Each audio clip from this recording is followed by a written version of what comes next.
Greetings, everybody. Well, a look at Gosei Sentai Dairanger now continues on with Forbidden Past is Revealed.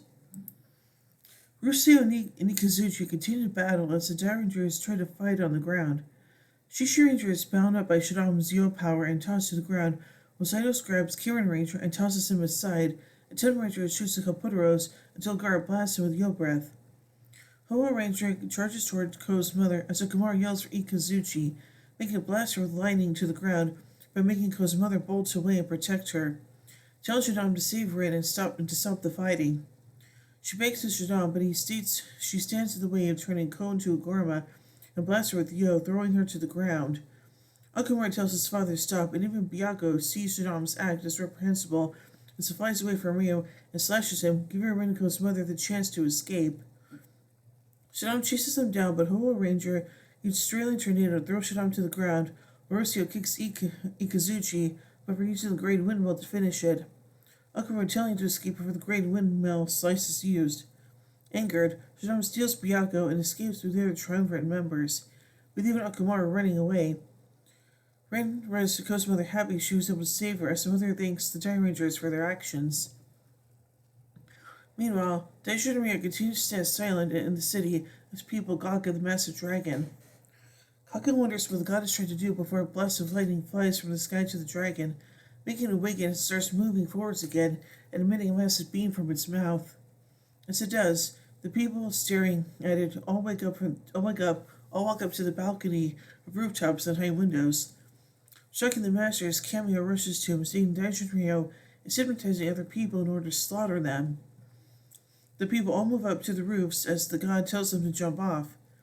Cameo reasons that the only way to stop this is another Daigorba truce that only Kaku can perform, shocking the master.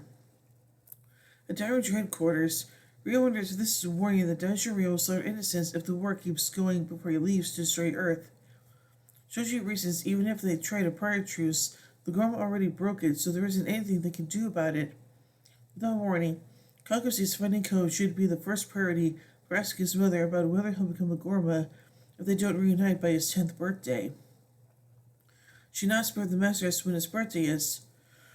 The mother reveals that Ko's birthday is December 24th, the very next day. The mother says that's not all. Even if she finds Ko, she can't do a ritual.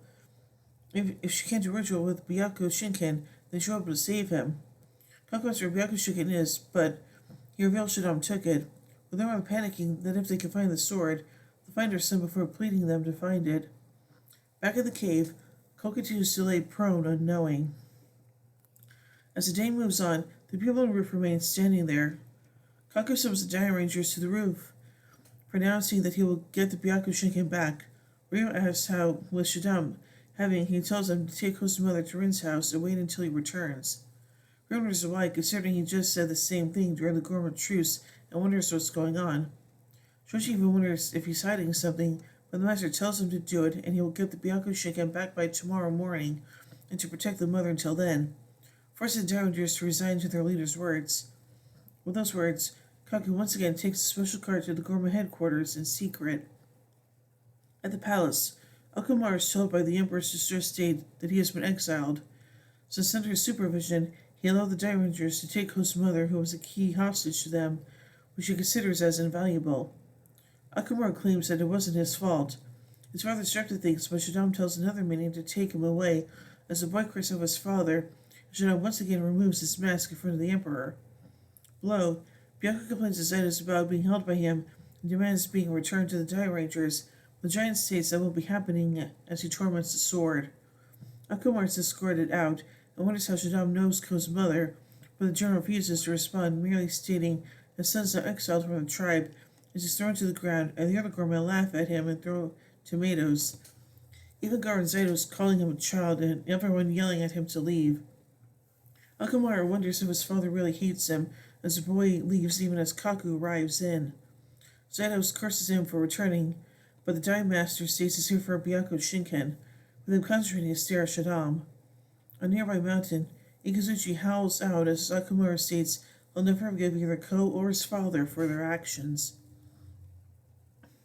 That night, Kazu watches from a bun shop amidst the preparations for Christmas. He gives it back to Shoji with a bun inside that he eats. The Tomoranger states he doesn't understand anything as Kazu commiserates, saying that Kazu states he believes in Kaku, but perhaps he is someone who is beyond his imagination, but isn't sure how. Ko's mother looks at photos of Rin and the Dairangers with her son, wondering if he lived there for a long time with her, with Rin stating he did. He was cheeky but a good boy, with Akumura always coming after him, yet Ko doing his best with him. Kozuo starts crying hearing Akumura's name, wondering how the child could be with them before stating that he is her son. Ko and Akumura are actually brothers. Dakuroshi say Koko has returned. The team meet with their master standing on a roof, having retrieved Byaku Shinken, and throws a Jiraiya, but he tells them to find Ko as soon as possible and stepping away. Ryo asks Byaku how he was returned, but Sword states he doesn't really know. He just showed up at the Gorma Castle, shot the team, with Rin reminding them they need to save Ko. As Rin states he was born exactly noon before telling Byaku they're counting on it. Pulling out a ring, stating this is the means to find him. She placed her in Byaku's mouth, allowing Byaku to sense his ki and go forth. The Dairangers traveled by jeep to find Ko, with his mother and Cameo joining with. Akumura states they won't be able to find Ko, and tells Ikuzuchi they'll combine forces as the jeep arrives, and Byaku states Ko is on the other side of the mountain. Sensing they're running out of time, the one yells to go after him as Ko begins to struggle in the cave. Byaku telling them they'll get to him while the boy continues to feel pain throughout his body. As the archers climb and reach a beach shore, Ryo asks Byaku where Ko is as they find the cave where he is. His mother charging, but suddenly stopped by Ikuzuchi. Akumura states he won't let them get to Ko, and that he'll make him into a Gorma to triumph over everyone. Performing a Yo fusion combination, Akumura removes his headband and jumps inside Ikuzuchi, fusing with it and allowing complete control. Forces the Dairangers to go forth with Cameo protecting Ko's mother before he transforms the Daimugen to hide her inside his body. Shoshi wondering if he's going a bit too far. The Dairangers transform as Akumura Ikuzuchi combo attack with their combined power. Ryo Ranger uses his Siren Sword and Shishi Ranger uses Dairinken, but Akumura breathes Yo Fire, knocking them down as Rin worries about Ko's fate as they two struggle in the cave, where Sunny stops moving and turns once again to Kiba Ranger. At the same time, the people stand still in preparation for Daijuri's next move as Kaku watches over them. So let's take a look at a note from this episode. A credit for Mr. Kaku is seen during a scene with him in the opening for the episode. So I think this episode is pretty interesting, and yeah, I just hope that they're going to be able to get to Ko in time before it's too late. So yeah. So for all I give, Forbidden Past is revealed. 4 Megazords out of 5. When we tune in to the next episode, Touching, You Cry Too.